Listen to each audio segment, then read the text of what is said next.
Boa noite, glória a Deus! Como vocês estão? Eu vi que a Priscila já entrou, seja bem-vinda, Pri, Tino, Vitor, Mariana Vietro, seja bem-vindo, família, minha mãe, um abraço, mãe, Paulo, Stephanie, Antônio Carlos, sejam todos bem-vindos em nome de Jesus. Glória a Deus! Por mais uma noite, mais uma semana, nós vencemos, estamos vivos e prontos para vivermos os sonhos de Deus. Amém? Glória a Deus. Eu não sei se entrou mais alguém e não está atualizando o meu celular. Hoje nem entrou Entrou para vocês no Face a chamadinha? Para mim não entrou. Vou verificar aqui. Antes de nós darmos continuidade,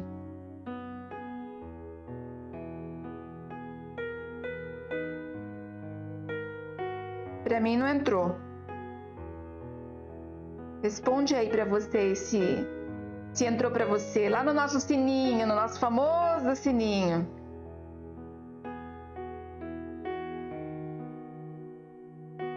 Eu estou entrando pela página mesmo que eu administro, mas não... Boa noite, Marcos. Boa noite, Kátia. Sejam bem-vindos em nome de Jesus. Dago, que saudade. Seja bem-vindo. Tudo bem com vocês? Um abraço enorme na Jo aí por mim, tá?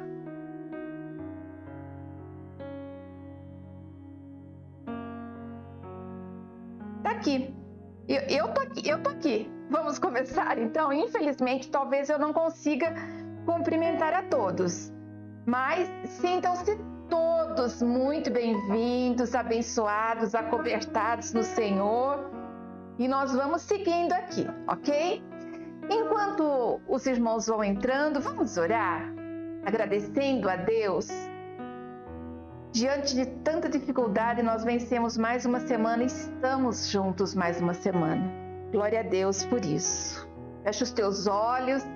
Se você está perto da sua família, quiser segurar na mão da sua família, vamos juntos, com fé, com verdadeira identidade de filho de Deus. Pai, em nome de Jesus, eu apresento a vida de cada um que está agora, nesse momento, Pai. Juntos em uma só oração, em um só pensamento, em um só coração. Senhor, em nome de Jesus, que todos sejam alcançados pelo Senhor. Que todos sejam tremendamente edificados nessa noite, Pai. Entramos na Tua presença, Pai, pedindo perdão pelas coisas que fazemos muitas vezes sem pensar, pelas coisas que falamos, Pai. Hoje o devocional foi tão pesado, Deus, e o poder da nossa língua, das nossas palavras, tem um peso tão grande. Perdoa-nos, Senhor, porque muitas vezes com as nossas palavras nós ferimos o coração das pessoas, mesmo sem querer, Pai. Perdoa-nos, ó Deus, por tudo aquilo que o Senhor tem feito em nossas vidas. Perdoa-nos, Pai, se nós não damos valor. Oh, Paizinho querido, perdoa-nos pelos pecados conscientes e inconscientes, por aquilo que nós fazemos de errado, mas principalmente por aquilo que deixamos de fazer. O que eu tenho visto, Senhor, são crentes em Jesus, crentes que querem mesmo viver a verdade, pecando mais pela omissão do que por pecados mesmo daqueles que são conscientes, Pai. Porque hoje, cada dia mais, o coração das pessoas está tão endurecido, Paizinho. Tão frio. Oh, Deus Todo-Poderoso, perdoa-nos, ó Pai. Porque nós nos consideramos filhos Teus, mas muitas vezes não temos um coração disponível a fazer o bem para aquele que precisa. A amar verdadeiramente aqueles que estão à procura de uma palavra. Perdoa-nos, Senhor, porque na maioria das vezes nós dizemos que não temos tempo. Não temos tempo para dar uma palavra amiga, não temos tempo para dar um telefonema, não temos tempo, Pai. Não temos tempo. Perdoa-nos, Senhor. Perdoa-nos, ó Pai, por todas as vezes que nós arrumamos desculpas para não demonstrarmos o nosso amor. Perdoa-nos, Senhor, pelas vezes em que, por sermos feridos, nos afastamos das pessoas. Nos fechamos na nossa casa, nos fechamos no nosso cantinho, Pai. Perdoa-nos, ó Deus Todo-Poderoso. Perdoa-nos, Pai. Nós te convidamos nessa noite a entrar pela porta da frente da nossa casa. Senhor, nós te amamos, nós te adoramos, nós engrandecemos o teu nome, nós te louvamos, Pai, porque o Senhor é Deus. Ajuda-nos a ser pessoas melhores. Ajuda-nos, Senhor, a nos preocuparmos com o próximo. Ajuda-nos a sermos aquelas pessoas segundo o teu coração, Paizinho querido. Em nome de Jesus. Em nome de Jesus. Oh Deus Todo-Poderoso, eu te peço agora, Senhor, toma conta da nossa casa, entra, passeia, vê se há algo em nós que te desagrada e arranca de nós, em nome de Jesus. Enche, Pai, os nossos corações, enche a nossa vida. Oh Deus Todo-Poderoso, acoberta-nos com o teu precioso sangue. Confirma sobre nós a armadura do cristão, o capacete da salvação, a couraça da justiça, o cinturão da verdade, a sandália do evangelho da paz, a espada do Espírito e o escudo da fé, que a nossa fé no Senhor seja inabalável. Que sejamos, sim, Pai, alvo dos teus olhos, alvo do teu coração, sejamos alvos do teu amor, Paizinho, em nome de Jesus. Ah, Deus Todo-Poderoso, eu chamo a existência agora todo o mal que tem se levantado contra esta família que me ouve, todo o mal que tem se levantado contra as pessoas que creem no Senhor, mas o inimigo tem investido. Senhor, que se por uma porta entrou, por 7 portas, vai saindo agora em nome de Jesus. Eu declaro, Senhor, na autoridade que é no nome de Jesus, que tudo se fez novo, Pai. E nessa novidade de vida é que o Senhor está na nossa vida e no nosso coração. Paizinho querido, eu te peço agora, humildemente, para que o Senhor visite cada família da nossa nação. Senhor, politicamente falando, Senhor, estamos tão envergonhados do que nós estamos vendo. Perdoa os nossos políticos, Pai. Perdoa, Senhor, em nome de Jesus, aqueles que deveriam estar cuidando da nação, estão preocupados numa guerra política. Perdoa, Senhor, perdoa. Perdoa-nos como filhos, todos nós como filhos. Se nós nos preocupamos muito mais em ler notícias ruins, postar notícias políticas, do que orarmos e clamarmos o teu perdão, clamarmos a tua cura, clamarmos a tua restauração. Perdoa-nos, Pai. Perdoa-nos, Pai, porque muitas vezes nós cristãos estamos idolatrando políticos, Pai, sendo que não existe um só homem que seja correto, apenas o Senhor. Ah, Deus, perdoa-nos. Perdoa-nos, ó Deus, porque nós não demos e não estamos dando valor à terra que o Senhor nos deixou. Não estamos dando valor às pessoas que o Senhor colocou ao nosso lado. A nossa nação não depende apenas de governantes, mas depende da nossa atitude, Pai. Perdoa o nosso presidente. Perdoa os que estão contra ele, Pai. Perdoa. E perdoa ele por ter feito tantas coisas insensatas. Talvez ele esteja tentando fazer o que é certo, Pai, mas ainda é imaturo demais para cumprir realmente com o seu dever.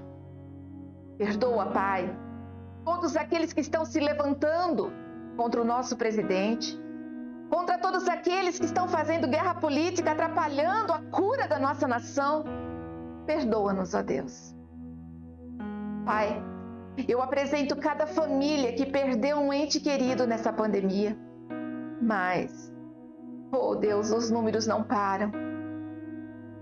Limpa o coração, transborda os sentimentos. Ajuda, Senhor, com que cada um seja alcançado. Que o Senhor traga a paz necessária. Que a dor se transforme em saudade e a saudade em lembranças boas. Que cada um tenha fôlego para recomeçar. Cada pai, cada mãe, cada esposa, cada esposo, cada filho tenha estrutura para recomeçar a vida sem esse ente querido.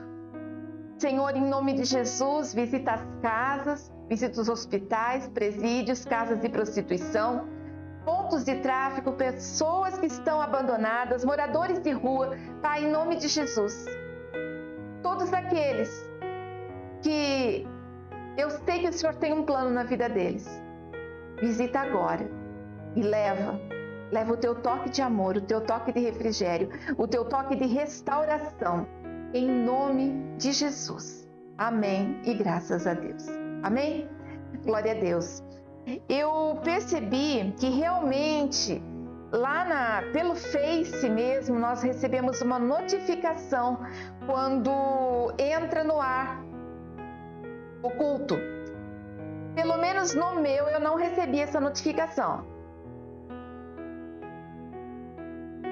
O pastor está com o celular dele também, não recebeu a notificação. Eu vou precisar que vocês me ajudem compartilhando. Tá?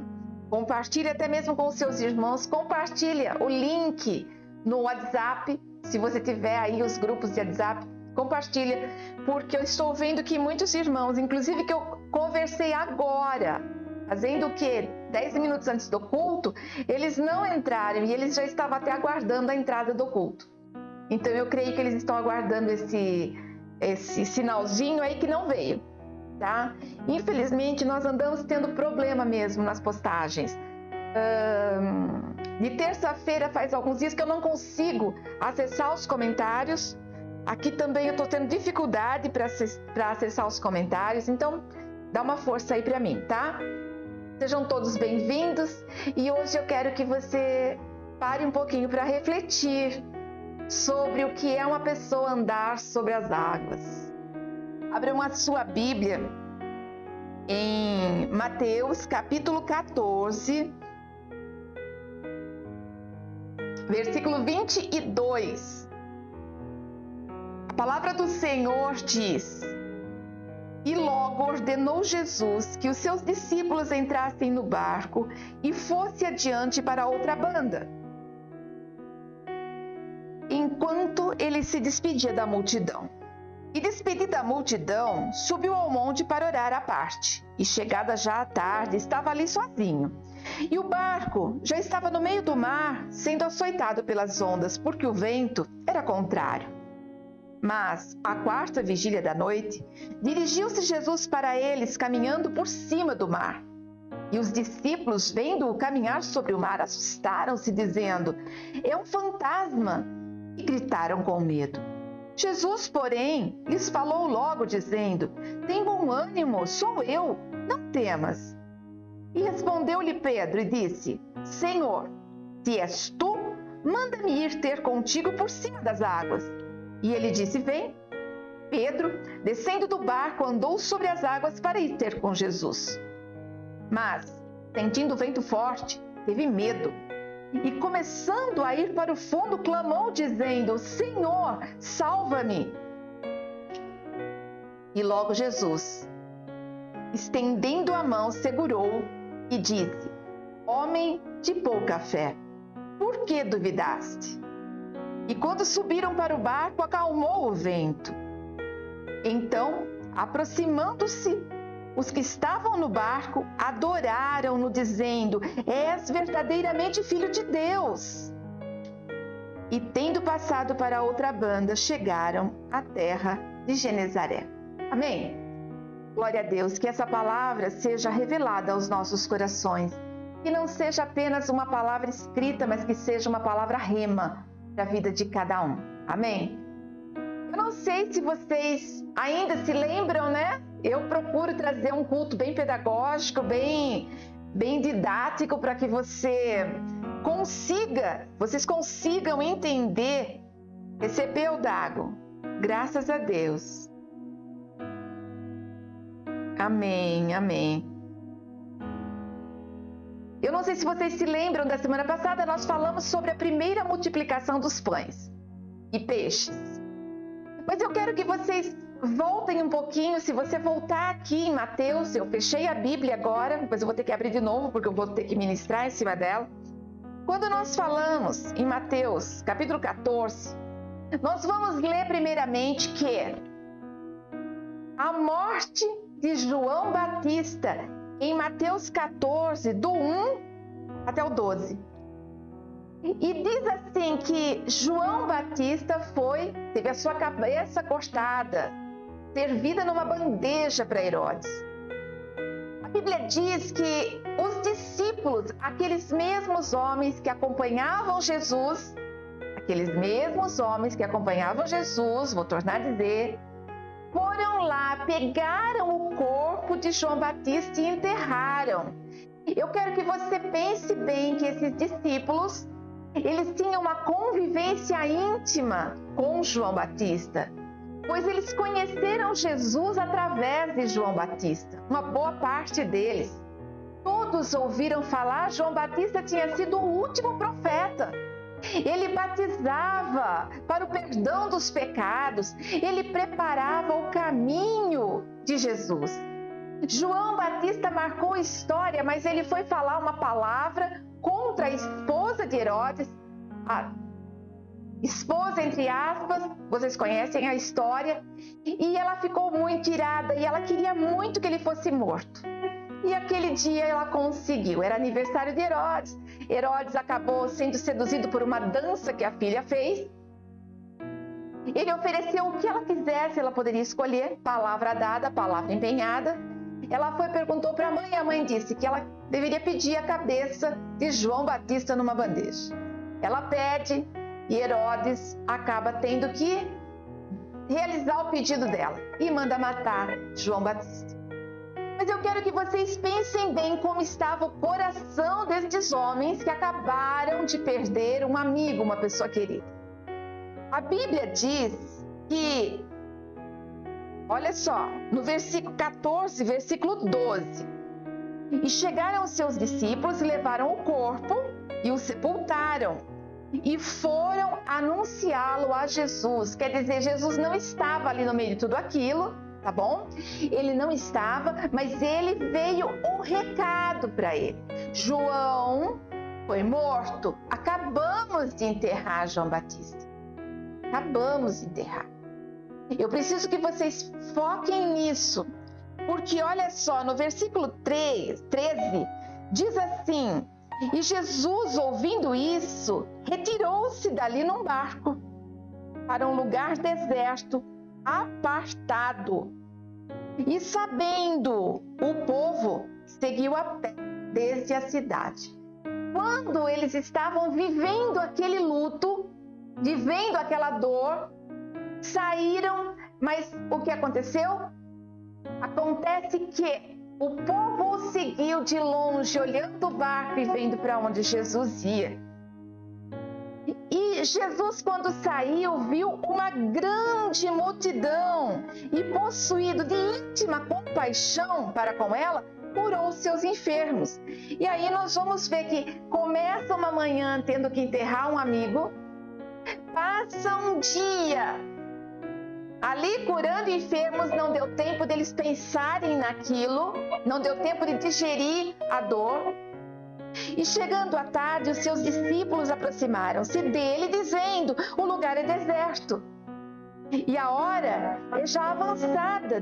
Despede a multidão para que vão pelas aldeias e comprem comida para si.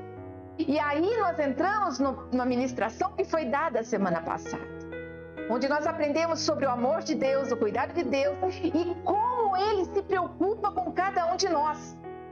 Mas eu quero que vocês guardem bem, o coração de todos estavam feridos. Todos eles estavam feridos. Entramos agora na passagem onde vai falar sobre Jesus andando sobre as águas.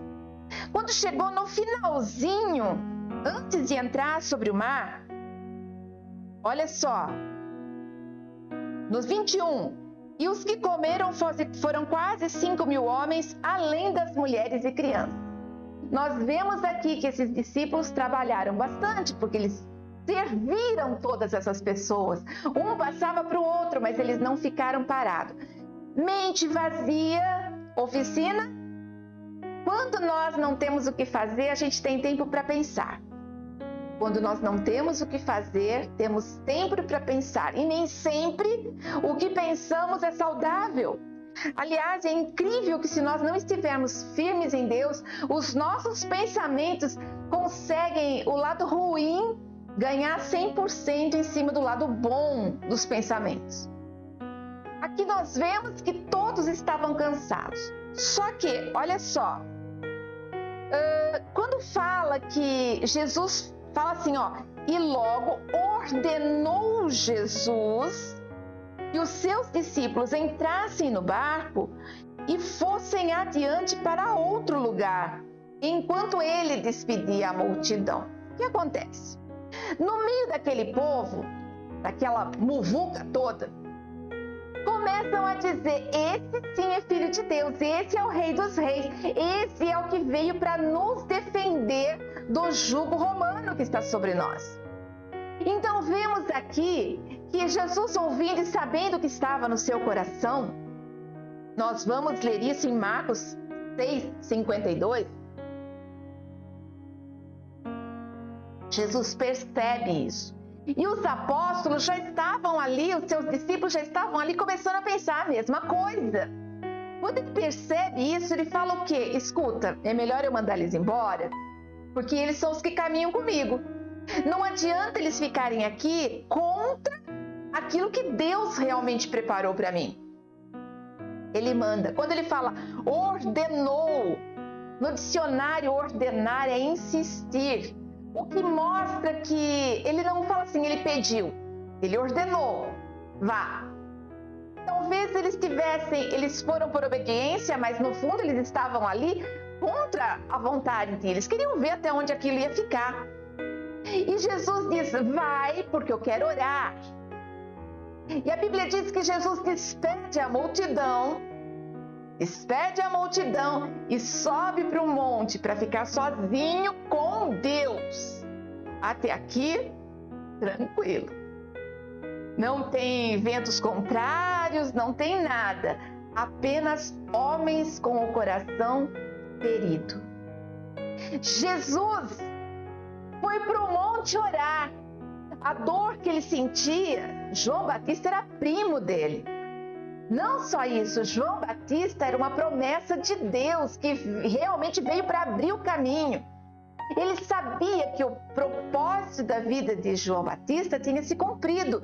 Ele sabia para onde João Batista ia, mas é lógico que ele teve compaixão.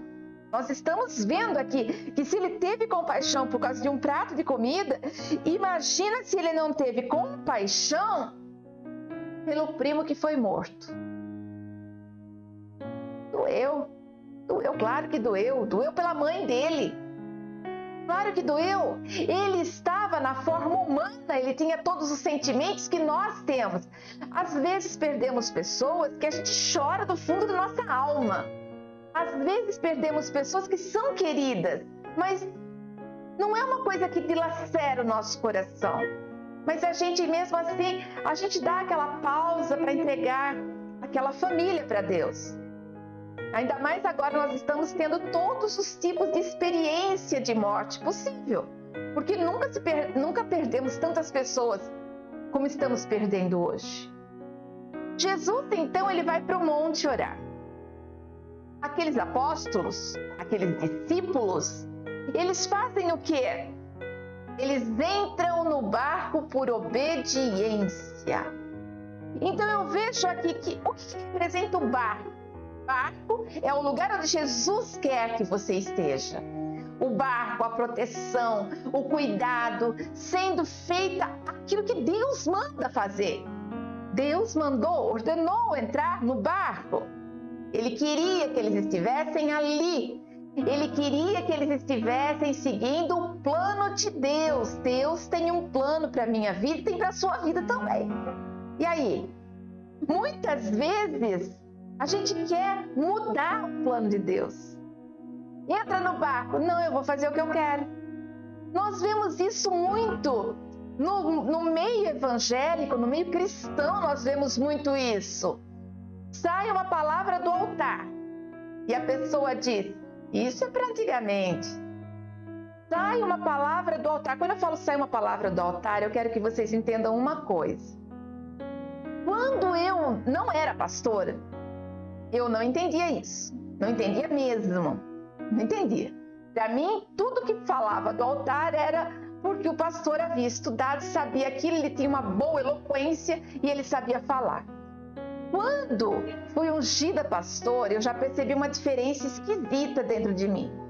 É uma diferença esquisita, vou usar esse termo mesmo, porque foi assim que eu me senti. Existia uma coisa diferente. Aos poucos eu fui entendendo que eu tinha sim que estudar muito a palavra para não falar coisas erradas, mas que quem falava na hora de um culto era Deus. Isso para mim foi um choque, porque eu sempre fui autossuficiente. Sempre achei que a minha cabeça era boa, eu estudava, aprendia e fazia. Até o dia que Deus um dia me falou assim, cata o seu culto que você escreveu, rasga e joga fora, porque sou eu que vou falar. E eu subi para pregar tremendo, porque eu não sabia o que ia ser dito. E aconteceu, e rompeu, e foi, fluiu. Depois de 10 anos, eu entendi que quem faz o culto é Ele. Você vai falar, demorou 10 anos? Até hoje ainda é difícil quando Ele fala, deixa comigo. Eu sei que vai acontecer, eu tenho fé que vai acontecer, mas ainda resta aquela coisinha assim, e o meu eu? E o dia que você não sentir mais isso, o dia que eu não sentir mais isso, acabou. Porque eu tenho que entender que 100% de Deus, eu dependo dEle. Ali eu vejo que o Senhor está mandando aqueles homens para o plano dEle, para a vontade dEle. E Ele quer que você entre no barco, porque a direção que Ele vai colocar nesse barco é outra. A direção que o Senhor quer colocar você é outra. Se você está indo para a direita e a direita te causa problema, Ele vai te empurrar para a esquerda. Se você estiver caminhando para frente e Ele vê que em frente existe um grande problema, uma grande dificuldade, um grande mal para a sua vida, para a sua família, talvez não ali, mas para gerações que virão, Ele vai te empurrar ao contrário. Ele vai permitir que o vento agite a sua vida, agite o barquinho que você está. Ele vai permitir isso sim. Jesus tem coisas melhores e é isso que nós precisamos aprender nessa noite. Dependência do Senhor. Mas qual realmente é o segredo dessa vitória, o segredo de nós alcançarmos tudo isso? Qual é? Tem que ter alguma coisa.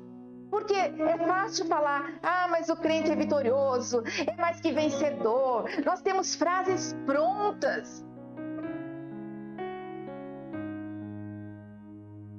Talvez você vá num culto onde todos gritam, se agitam e exaltam e berram e o som vai ali puxando a presença do Espírito Santo. Na verdade, o som não chama a presença do Espírito Santo. O som anima o nosso coração para que a gente busque mais a presença do Espírito Santo e o milagre aconteça. É para isso que serve, tá? Porque senão os músicos vão achar que são eles que são responsáveis pelo Espírito Santo estar dentro da igreja. Não. Eles ajudam a criar uma atmosfera para que as pessoas adorem tá? As pessoas adoram, e quando as pessoas adoram, aí sim o milagre acontece, a presença do Espírito Santo vem, abençoa a vida do pastor que vai pregar, traz cura, traz revelação, traz discernimento. Mas nós vemos aqui que Jesus, ele tinha alguns segredos para a vida dele. Sabe qual que é? Principal. Olha bem que pouquinho antes Jesus estava com uma multidão. Ele gostava de estar no meio de uma multidão. Todos nós gostamos de estar no meio de pessoas. Todos nós gostamos. Mas ele teve um tempo a sós com o Senhor. Despediu a multidão e subiu para o monte. E foi orar. O segredo da vitória é que você não pode ter só um tempo com a multidão. Você não pode ter só um tempo dizendo assim: ah, eu vou ler esse livro que fala de Deus e eu tô com Deus, porque está falando de Deus, eu tô com Deus. Não! Estar com o Senhor é um tempo de dedicação a Ele. Você pode estar lendo a Bíblia, você pode estar cantando, você pode estar adorando, você pode estar dançando, você pode estar em silêncio. Mas se aquele tempo é para Deus, é com Deus que você deve ficar. Ah, mas eu não consigo ficar tanto tempo orando, eu não consigo ficar tanto tempo na presença de Deus. Fica quieto. Mas se aquele momento você falou, eu vou orar, entra no secreto do seu quarto, entra no monte, mas não no monte de cobertor em dia de frio, porque você vai dormir muito rápido. Entra na presença de Deus e fica ali com Ele. É 1 minuto, é 10 minutos, é 1 hora. E quando você perceber a ira, a raiva, os problemas, as dificuldades, as agonias, vão aos poucos dando lugar para a paz de Deus. Entra na presença de Deus. Eu sei, infelizmente eu sei, que muitos, eu esperava de todo o meu coração, eu tinha tanta certeza que isso ia acontecer, que realmente eu não consegui entender por que não foi assim. Mas a palavra de Deus nos ensina que com essa pandemia as pessoas estariam muito mais próximas a Deus. Que com essa pandemia as pessoas iriam realmente orar mais, ter tempo, ter mais tempo para se dedicar a Deus, fazer coisas boas uns para os outros. No começo foi lindo. E depois cumpre-se a palavra que no final dos tempos o coração de muitos se esfriariam. Mas espera um pouquinho. O coração do Filho de Deus não pode esfriar. Você sabia que eu posso usar o termo assim, você precisa se converter. Sabe por quê? Não significa que você não é de Deus, mas significa que você é filho de Deus, está aqui, sou filho, mas eu preciso voltar para Deus. Porque no meio do caminho eu saí do monte. Eu parei de pensar nele em primeiro lugar. Filho de Deus, pensa em Deus em primeiro lugar. Quando uma criança pequena, ninguém entrará no reino do céu se não for com o coração de uma criança. Quando uma criança é pequena, ela abre o olhinho, ela está dormindo, ela abre o olhinho, ela já pode assim, se ela dá aquela olhadinha e volta. Pode ser o tamanho que for. Ela já começa assim, ó. Mamá, babá, mamá, mamá. O que significa? Ela tá pedindo mamãe e que ela quer da mamãe. Sabe por quê? Porque ela entende que alguém cuida dela. Ela cresce um pouquinho. Quem é mãe sabe, tia também, pelo amor. Se criança desse 1 centavo cada vez que fala mãe, toda mãe seria milionária. Por que a criança chama mãe? Ai, mãe. Por quê? Porque quando é família, deve ser aquela pessoa que cuida, que zela. Nós, se queremos realmente ser filhos de Deus, temos que lembrar que para tudo nós precisamos falar pai, paiê, painho, aba. Nós precisamos clamar a presença de Deus. Ele tem que ser o primeiro, a primazia, o mais importante da nossa vida. Os apóstolos respeitaram aquilo que Jesus ordenou, mas eles foram sozinhos e com o coração amargurado, com o coração ferido. Jesus, a Bíblia diz que Jesus estava no monte orando, mas ele viu o drama. Ele prestou atenção no drama. Poxa, mas quando ele percebeu que os ventos contrários estavam vindo, ele deveria ter descido do monte de encontro. Mas a Bíblia diz que ele vai na quarta hora. Quarta hora. Se você não sabe o que é quarta hora, eu vou falar para você. A primeira hora da noite, da vigília da noite, é das 6 da tarde, das 18 horas às 21 horas, a primeira vigília. Segunda vigília, das 21 horas à meia-noite. A terceira vigília, da meia-noite às 3. E a quarta vigília, das 3 às 6. Estudos apontam que 3 horas da manhã é o horário mais escuro da noite. Se você quiser comparar qual é o período mais escuro para nós, é às 3 da manhã, por volta entre 3 e 4 da manhã. É o período mais escuro. E aí eu pergunto para você, Jesus, vendo que o barco estava sendo açoitado pelo vento, esperou 10 horas para ir atrás deles. 10 horas. Eu quero que você imagine que enquanto está ali, olha, eles estão remando. Eles estão remando contra o vento. Ou seja, eles estão tentando ir para trás, para frente, mas o vento não deixa. De 8 a 10 horas. De 8 a 10 horas. Eles estavam ali. A Bíblia diz que Jesus foi para o monte de tardezinha orar. Mas que ele vai de encontro é na quarta vigília da noite. Só que Jesus viu o drama. E ele permitiu que aquele povo passasse por tudo aquilo. Por que ele permite muitas vezes que nós passemos por dificuldades? Por que ele permite? Como que ele permite que eu, sendo filho de Deus, perca alguém que eu amo? Como que ele permite que na casa do crente falta comida?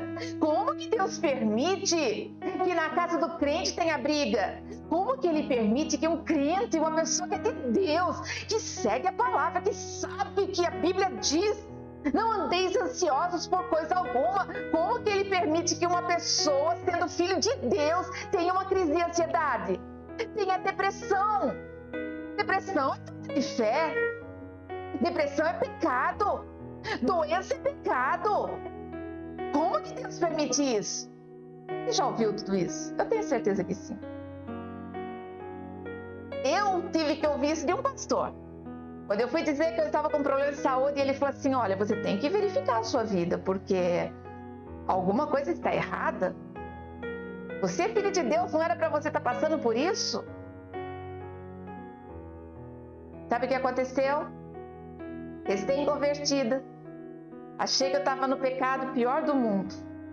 Pedi perdão, já falei isso para vocês, pedi perdão até da uva que eu peguei no mercado quando eu era menor, bem pequenininha. Foi lá, passou perto do caixinho de uva, pegou uma uvinha, comeu. É errado mesmo, é roubo. Mas olha aonde vai a cabeça da gente. Depois de muitos anos, um outro pastor falou a mesma coisa para mim, você precisa ver o que está acontecendo na sua vida.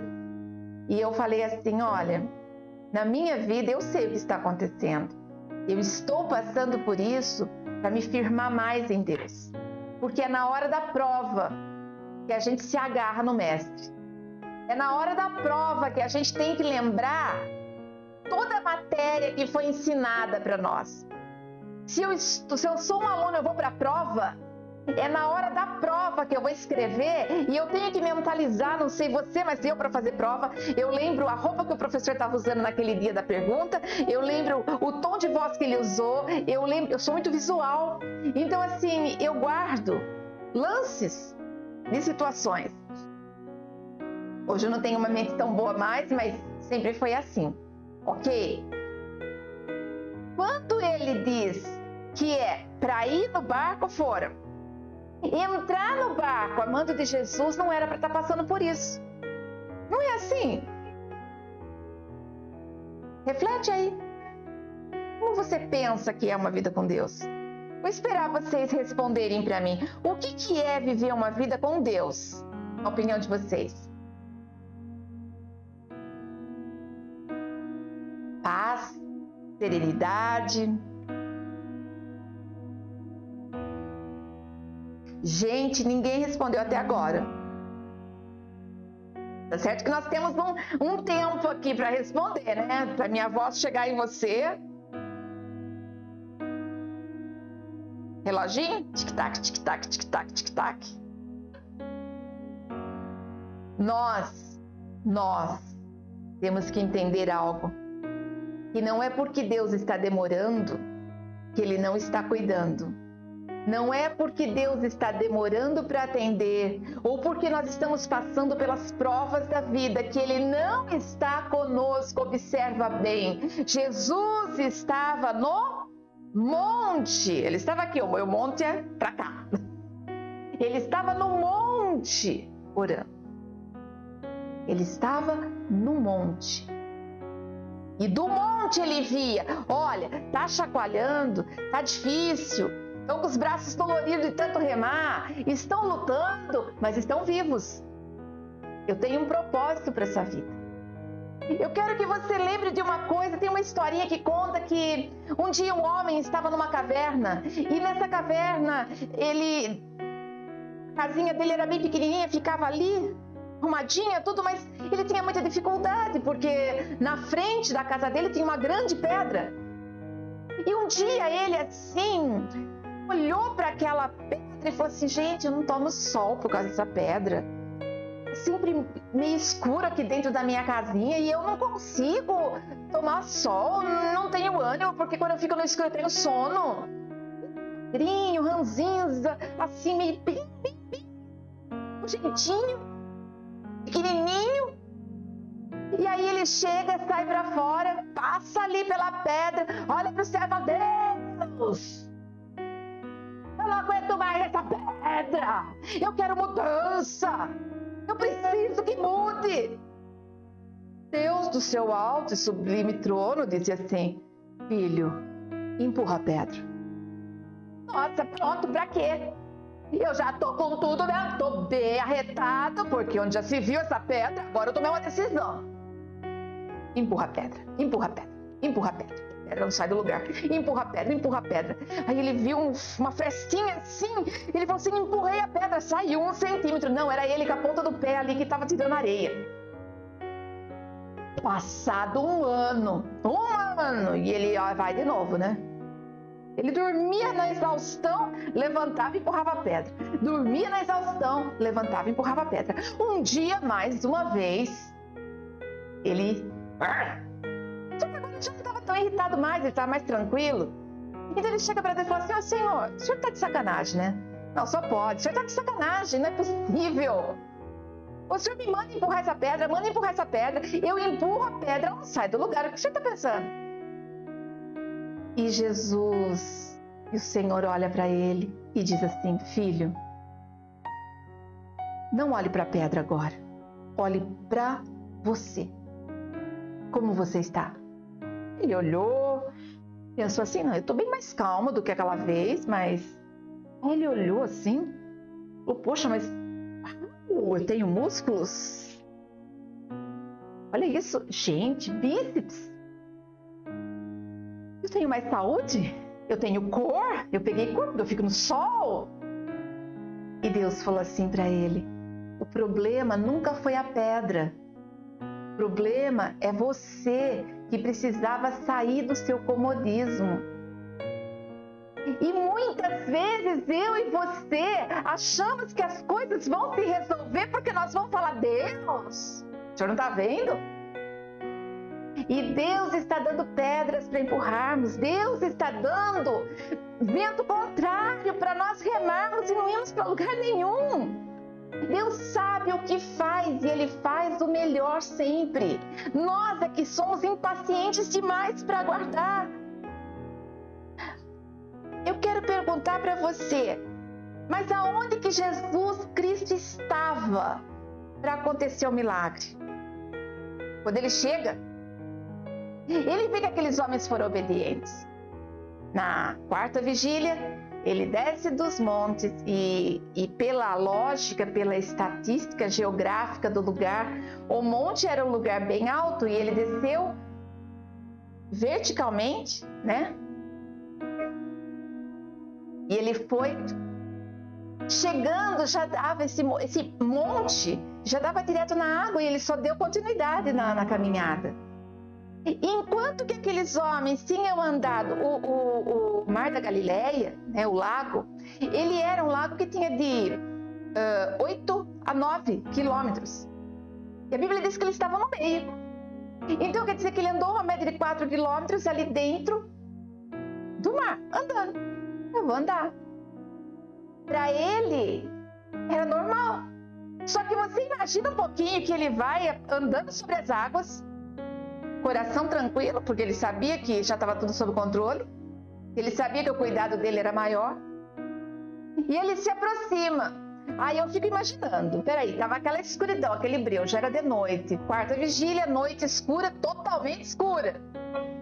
E aí eu fico pensando como que viram, né? A luz de Jesus brilhava, talvez. A essência do amor de Deus sobre a vida dele dava um reflexo diferente. A luz da lua pode simplesmente ter dado uma abertura entre as nuvens e pegou ali em cima dele. Talvez um raio, talvez tivesse caído uma chuva muito forte, porque aqui a Bíblia diz ventos contrários, não fala uma tempestade, fala ventos contrários. Poderia estar chovendo e um raio clareou o céu, e de repente quando alguém olhou, viu aquele homem se aproximando, e aí aqueles homens começam a gritar: é fantasma, é fantasma! Ou seja, gente, até lá atrás a turma tinha medo de fantasma, né? Já pensou? Ainda bem que a gente aprendeu que fantasma não é para existir, é só capeta mesmo, né?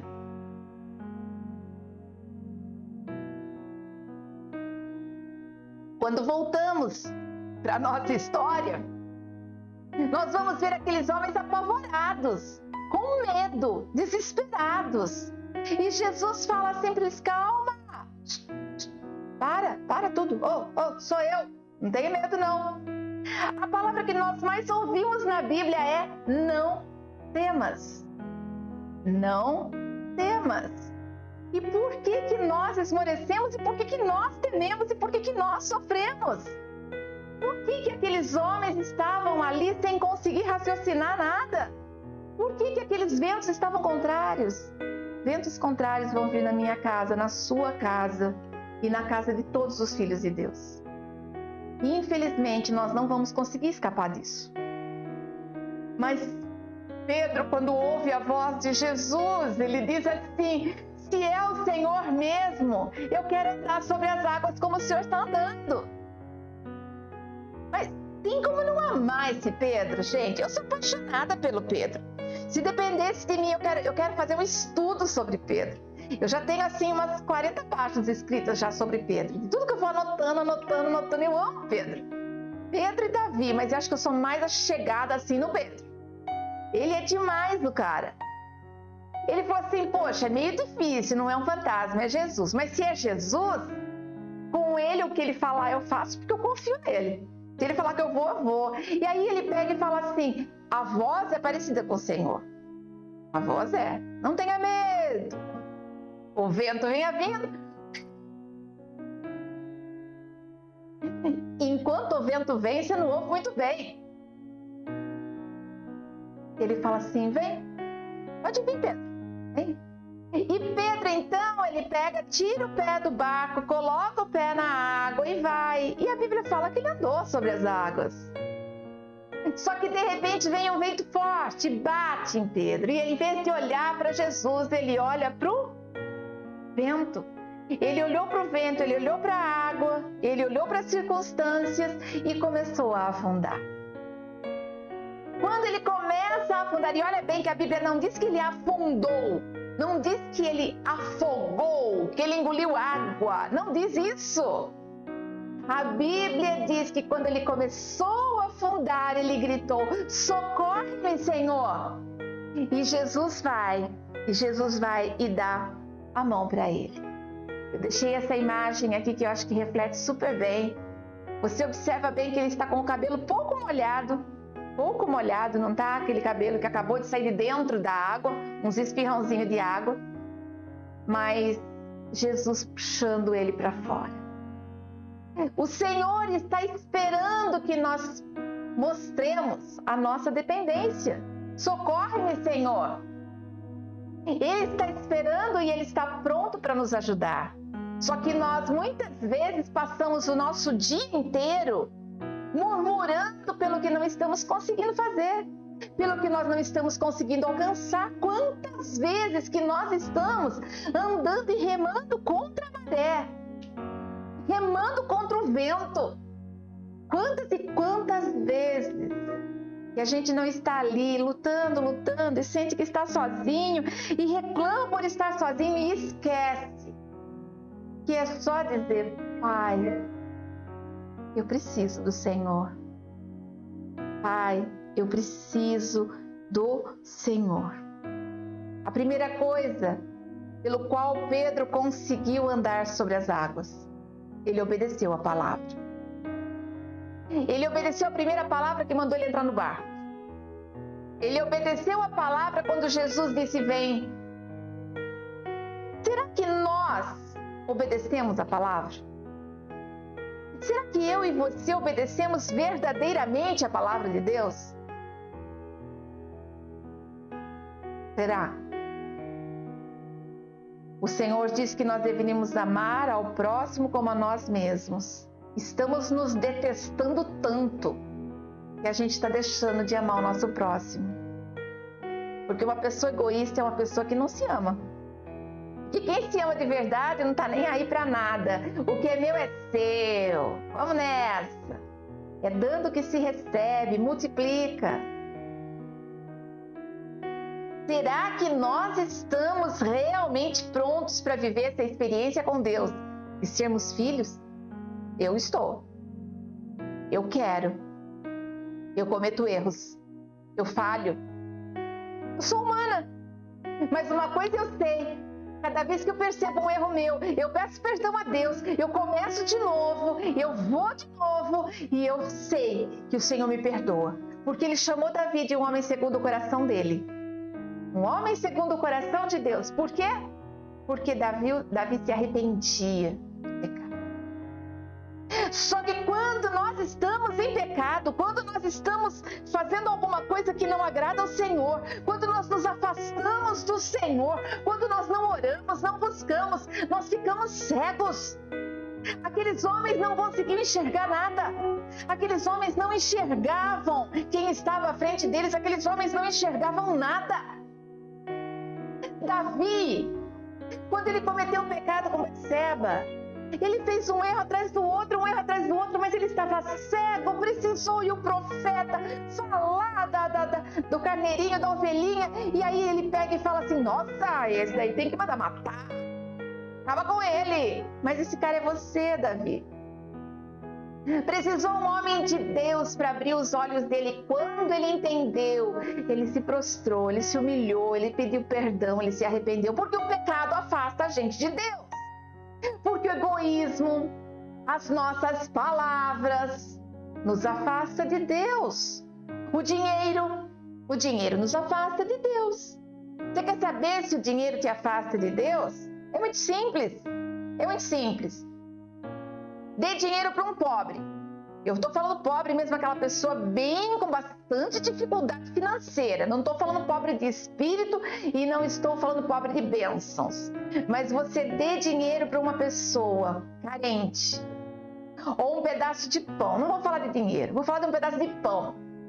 Se uma pessoa carente, esfomeada, estiver comendo um pão, ele não vai pensar duas vezes para tirar um pedacinho e dar para o cachorro dele, para dar para um outro morador de rua que está ali.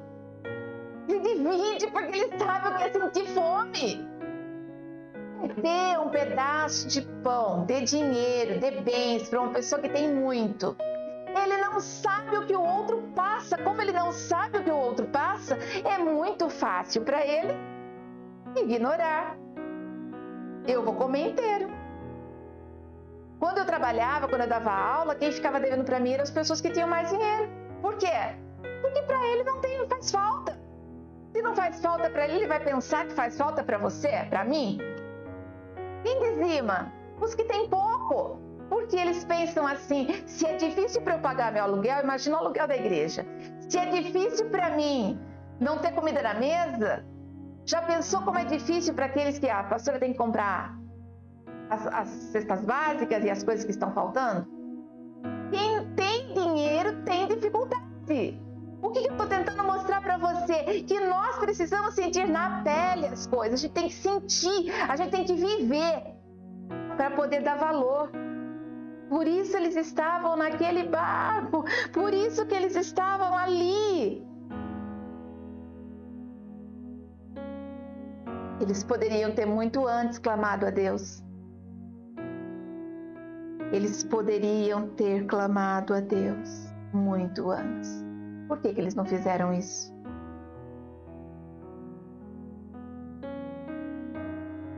É muito simples.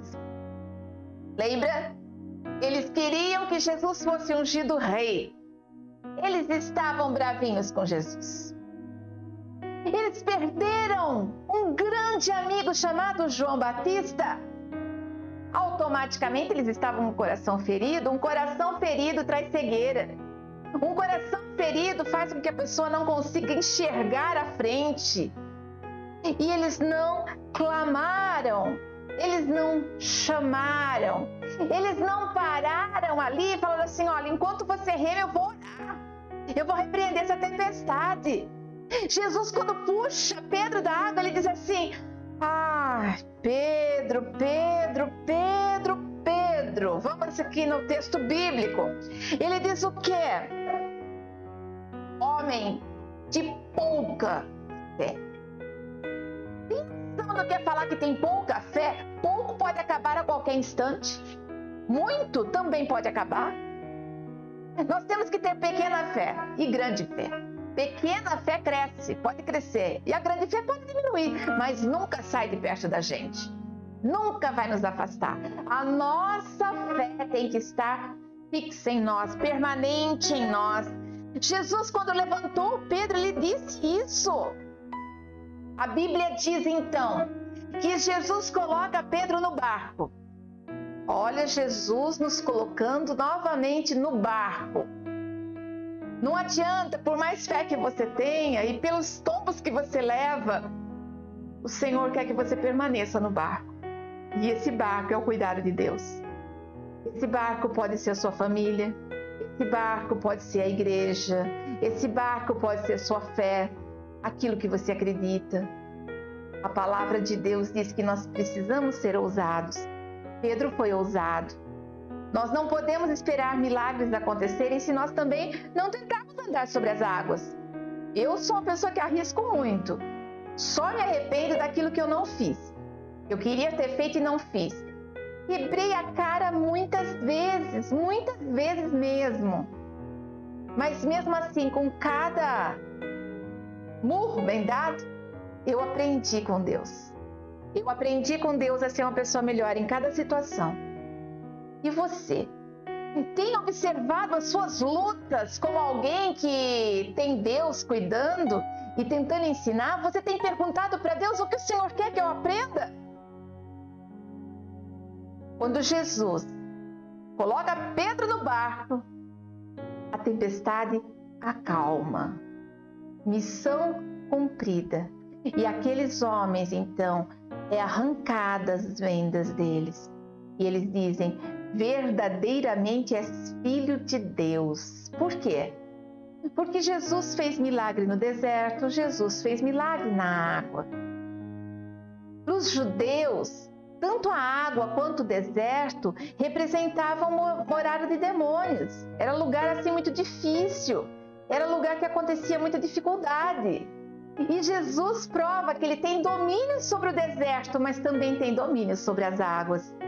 Enquanto ele simplesmente acalmou a tempestade, já foi um passo muito grande. Mas aqui ele prova que não é só a tempestade, ele consegue andar sobre as águas. E nós vamos ver que um homem determinado e ousado, quando olha para Jesus, foca em Jesus, também consegue fazer milagres. O Senhor nos disse que nós faríamos obras maiores do que as dele. Então, se nós tivermos fé mesmo e olharmos só para Cristo, nós podemos vencer os desafios da vida. Nós podemos vencer os desafios da vida. Observa bem que Jesus vai na quarta hora, a hora mais escura, mas até ele andar sobre as águas, até Pedro descer, até Pedro andar, ele pegar Pedro pela mão, colocar no barco e a tempestade acalmar, eu imagino que o sol já começa a aparecer lá longe. E nós vamos lembrar de um salmo que diz assim: o choro pode durar uma noite inteira, mas a alegria vem pela manhã. Entra no barco com Jesus. Aprenda a orar, aprenda a clamar, aprenda a buscar a face de Deus, aprenda a investir seu tempo em oração. Ai, pastora, mas eu não consigo, acabam as palavras. Fica quieto na presença de Deus, é o seu tempo com Deus. Ah, mas eu tenho tanta coisa para fazer, não sobra tempo. Se você não tem tempo, houve um momento da minha vida que foi meio complicado, mesmo sendo cristã, e eu lembro que eu coloquei versículos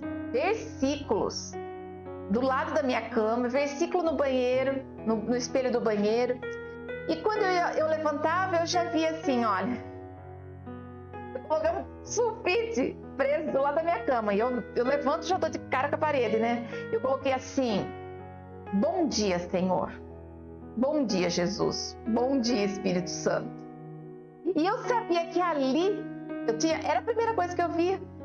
Eu levanto, normalmente eu abro um olho só, eu abro só um.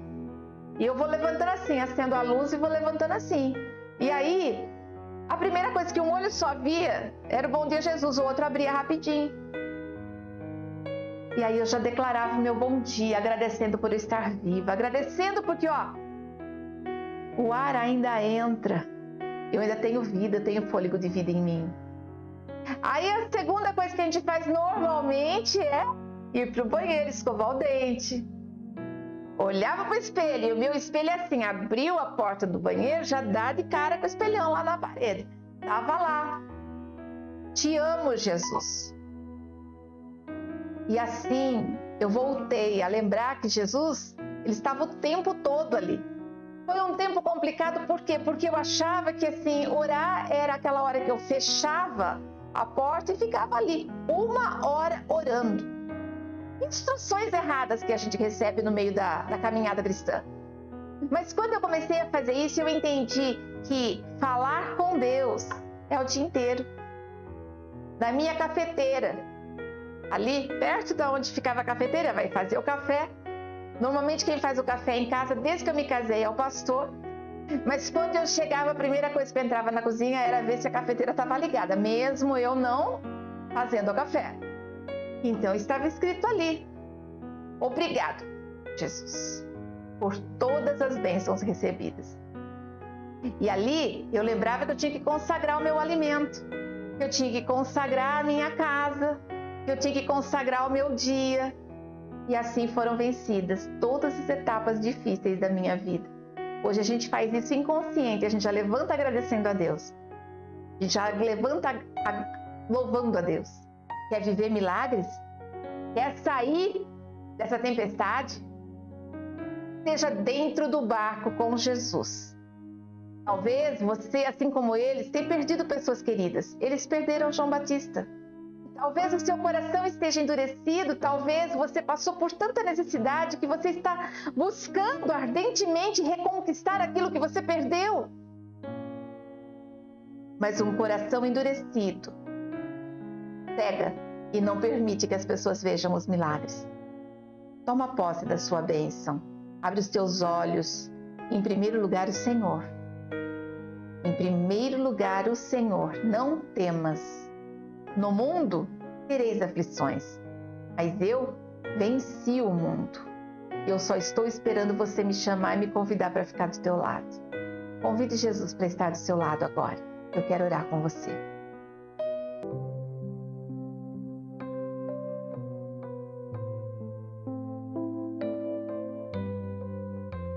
Senhor Deus Todo-Poderoso, eu entro em Tua presença santa, Pai. Eu não sei o que essa casa, essa família tem passado, eu não sei quais são as lutas, eu não sei quais são as palavras que ele tem ouvido, Pai. Porque é muito fácil para as outras pessoas nos julgarem, nos condenarem. Ninguém vive o que nós vivemos, ninguém passa pelo que nós passamos, ninguém ouve os pensamentos que nós ouvimos, porque o nosso pensamento está em nós. Pai, o Senhor conhece. Eu te peço agora, vá na casa de cada um. Tira a dor, o sofrimento, os sentimentos negativos. Tira a venda dos olhos, para que ele possa realmente olhar para o Senhor como primazia, como primeiro, como único, como suficiente. Aquele que salva, aquele que liberta, aquele que transforma. Senhor, em nome de Jesus, abre o coração. Deixa ele te convidar para entrar na vida dele, no coração, em tudo, Pai. Que o Senhor seja a morada perfeita. Deixa ele se achegar no Senhor, que o teu colo seja o barco que ele precisa. Senhor, em nome de Jesus, limpa as feridas, Pai. Arranca a casca, se necessário for, tira o pus. Ah, Deus, dói para tratar uma ferida. Mas eu sei que quando ela é tratada, uma carne nova cresce no lugar. E se ficar alguma cicatriz, que sejam as cicatrizes da lembrança de uma superação, de uma vitória. Porque aquilo é só uma cicatriz. A vida permanece. E quando nós temos a vida nas nossas mãos, a nossa vida, o nosso fôlego de vida, o nosso coração pulsando, nós agradecemos, Senhor, porque realmente, verdadeiramente, nós temos a possibilidade de termos dias melhores. Senhor, em nome de Jesus, abençoa o teu filho, a casa que ele está. Abençoa, Pai, os alimentos. Abençoa, Senhor, em nome de Jesus, tudo que ele toca, que seja abençoado. Aonde ele põe a planta dos pés, Pai, que seja pertencente a ele, que haja determinação. Senhor, que ele levante altares de adoração ao Senhor. Pai, revela-te ao teu filho, em nome de Jesus, que ele não seja enganado, Pai. Em nome de Jesus, Paizinho querido, que ele não seja enganado. Livra-o, Senhor, de todas as ciladas do inimigo. Restaura a fé, restaura o amor. Mostra para ele, Pai, que quem está ao lado dele é o leão da tribo de Judá. É o cordeiro, aquele que ama e cuida, mas também é o leão da tribo de Judá, aquele que luta e vai para cima para defender um filho. Quem está do lado teu é o Senhor, e Ele quer te proteger, cuidar, guardar. Ele quer estar na sua vida, fazendo a diferença. Deixa Ele entrar no teu coração. Que o Senhor te abençoe e te guarde. Que o Senhor faça resplandecer o seu rosto sobre ti e tenha misericórdia de ti. Que o Senhor, sobre ti, levante o seu rosto e te dê a paz. Essa paz que excede todo o entendimento humano. Em nome de Jesus. Amém. E graças a Deus. Amém? Hoje todo mundo ficou quietinho. Amém. Glória a Deus. Que cada um de vocês sejam mais que abençoados, mais que vencedores. Que vocês realmente tenham uma semana assim de paz. A vitória é consequência. A vitória é consequência da sua comunhão. A vitória é consequência da sua paz. E quando nós temos paz, a gente supera tudo. Amém? Deus abençoe. Um beijo grande. no seu coração. E até a próxima!